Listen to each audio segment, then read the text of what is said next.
Committee का गठन लोकसभा के द्वारा इसलिए महत्वपूर्ण है कि तमाम जो आरोप लगे, सुप्रीम कोर्ट की जो कमेटी बनी, जो इंक्वायरी हुई, उस इंक्वायरी ने अपनी प्राइमा फेसी रिपोर्ट जो है पार्लियामेंट को सौंपी।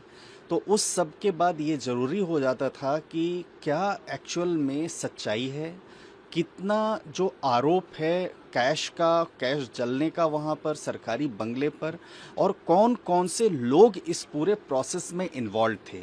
इसके लिए ये ज़रूरी था कि इस पे एक बृहद इंक्वायरी हो, और वो इंक्वायरी तभी संभव थी जब पार्लियामेंट की तरफ से किसी भी हाउस में, चाहे लोकसभा या राज्यसभा की तरफ से, एक इंक्वायरी कमेटी का गठन होता। अब चूंकि किसी भी ऑनरेबल जजेस के इम्पीचमेंट के लिए एक मिनिमम क्राइटेरिया है कि 100 एमपीज़ का लोकसभा में और 50 एमपीज़ का राज्यसभा में उस इम्पीचमेंट मोशन को साइन करना और उस पर बात उसको उसको आगे के लिए जो है देना, वो ज़रूरी मंजूरी देना ज़रूरी है। अब वो चूँकि लोकसभा से हुआ, और उसके बाद जो अभी 3 मेंबर कमेटी जजेस इंक्वायरी एक्ट में जिसका गठन हुआ, वो बृहद जांच करके अपनी रिपोर्ट जब पार्लियामेंट स्पीकर को सौंपेगी, उसके बाद आगे की कार्यवाही चलेगी। तो इसलिए ये सिग्निफिकेंट है क्योंकि पारदर्शिता की बात, इसलिए सिग्निफिकेंट है क्योंकि जो अकाउंटेबिलिटी की बात आती है, और साथ ही क्या वास्तव में जो आरोप लगाए जा रहे हैं लोगों के द्वारा, जो मीडिया में है,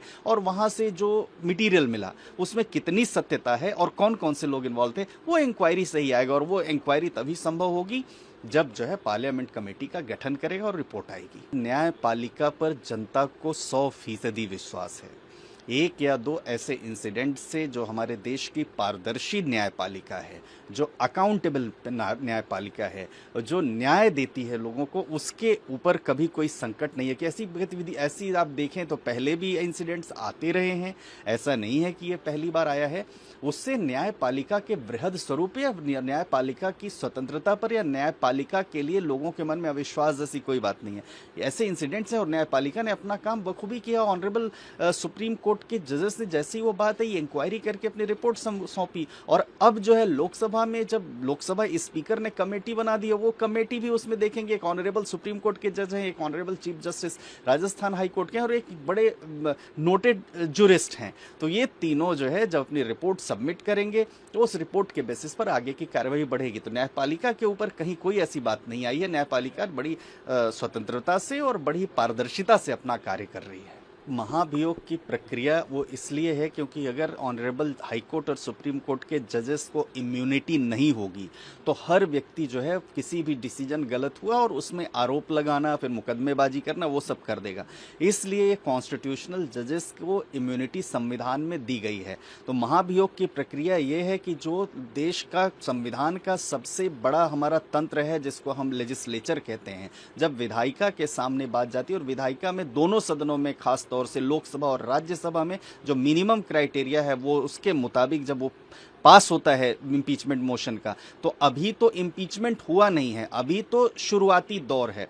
बाद में वो आएगा कि वास्तव में इंक्वायरी रिपोर्ट जब आएगी उसके बाद फिर डिबेट होगी, डिबेट के बाद इम्पीचमेंट होगा। और अब तक भी हम देखें तो जितने भी इम्पीचमेंट लोकसभा में आए हैं उसमें से लोगों ने रिजाइन कर दिया था जो जजेस थे। जैसे ही इम्पीचमेंट मोशन लोकसभा में आए, चाहे वो किसी भी जज का हो, तो वो देखेंगे तो उसमें उन्होंने रिजाइन कर दिया था। अब इस केस में चूंकि ऑनरेबल जस्टिस यशवंत वर्मा ने अभी रिजाइन नहीं किया, इसलिए इम्पीचमेंट उनका जरूरी है, और इम्पीचमेंट के लिए जो प्रोसीजर है उस प्रक्रिया के तहत कमेटी का गठन हो गया है।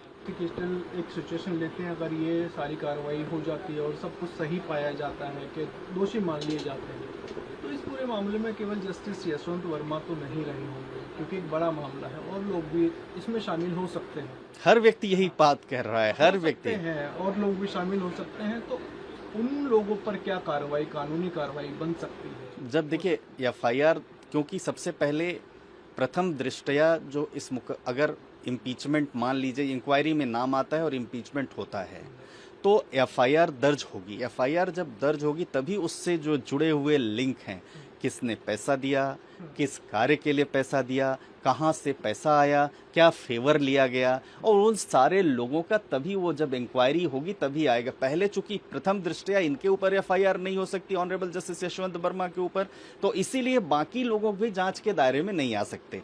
तो इसलिए ये कहना कि सिर्फ वही दोषी हैं, ये नहीं। वहां पर कौन कौन से लोग थे, कहाँ से पैसा आया, कैसे रूट हुआ, वो सब आगे आने वाले दिनों में जब मुकदमा एफआईआर दर्ज होगी, एफआईआर दर्ज होने के बाद जब जांच बढ़ेगी, जांच का दायरा बढ़ेगा, तभी ये होगा।